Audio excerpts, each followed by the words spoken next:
Bax, bu Egnoway saytıda düzdür. Fikir versəniz, burada kateqoriyalar var. IELTS və 3000 söz kateqoriyası düzdür. Məsələn, listeningdə, məsələn, 19-cu kitabın listeningdə olan sözləri çıxardıb verir. Görürsünüz, guys. Bunlar ən vacib sözləri bizim üçün çıxardıb verir. Burada 3000 sözdə götürə bilərsiniz, sırf IELTS-də götürə bilərsiniz. Görürsünüz, 90% də listening ilə bağlıdır. Amma son dövrlər başlayıblar readingləri də çıxarmağa. Məsələn, readingdən görürsünüz, guys, ən vacib sözləri çıxardılar. Fikir verin, tələffüzündə verir. Həmçinin nəyə verir, guys?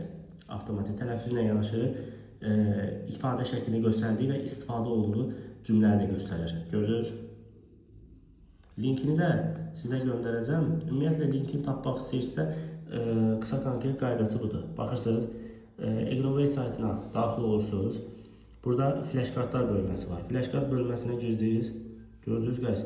Burada IELTS kateqoriyalar bölməsində IELTS bölməsini seçirsiniz və axtarışa vurursunuz, guys. Gördünüz, guys. Hamısı çıxdı.